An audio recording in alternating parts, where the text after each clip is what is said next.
வணக்கம் ஃப்ரெண்ட்ஸ், அறிவு அகாடமி சார்பில் அனைவருக்கும் என்னுடைய பணிவான வணக்கத்தை தெரிவித்துக் கொள்கிறேன். இன்றைக்கி நாம் பார்க்க போகிற சம் அடிக்கடி பல்வேறு போட்டித் தேர்வுகளில் கேட்டிருக்கக்கூடிய ஒரே விதமான ஒரு சம் தான் நாம் பார்க்க போகிறோம். ஒரு நபரின் முதல் 5 மாதங்களில் சராசரி செலவு ரூபாய் 1200, அடுத்த 7 மாதங்களின் சராசரி செலவு ரூபாய் 1300. அந்த வருடத்தில் அவர் ரூபாய் 2900 சேமித்தார் எனில் அவரின் சராசரி மாத வருமானம் என்ன? இதுதான் கேள்வி. சராசரியை கண்டுபிடிக்கிறதுக்கு ஒரு ஃபார்முலா இருக்குது, அது என்னன்னு பார்ப்போம். சராசரி ஈக்குவல் டு n எண்களின் கூட்டுத்தொகை, n எண்களின் கூட்டுத்தொகை டிவைடட் பை n எண்கள்.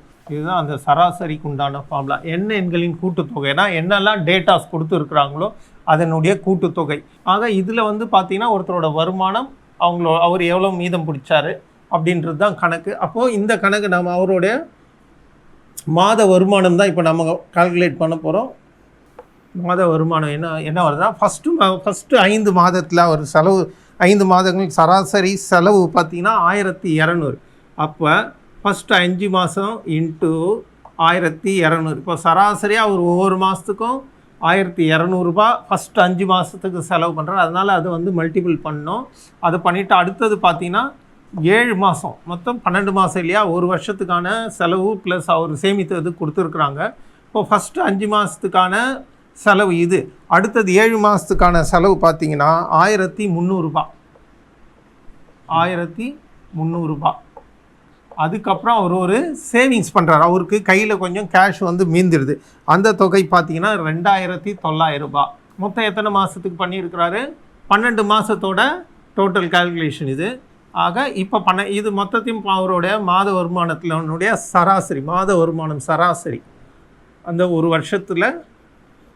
வருஷத்துக்கு தான் நம்ம கண்டுபிடிக்கிறோம். அப்போது ஒரு மாதத்துக்கான சராசரி இது.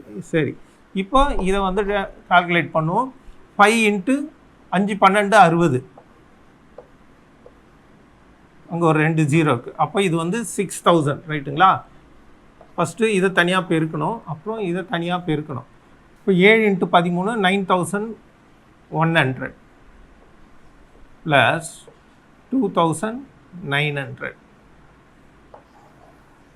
Divided by 12. இப்போ இது எல்லாத்தையும் கூட்டுவோம். இப்போ இது எல்லாத்தையும் கூட்டினா என்ன வரும்னு பார்த்தீங்கன்னா 18000 divided by 12. This is equal to, இப்போ இது பார்த்தீங்கன்னா மேலே இருக்கிறத கூட்டிட்டா 18000 டிவைடட் பை 12 வருது. இது கூட்டினா இதை கேன்சல் பண்ணோம்னா 1500 ரூபா.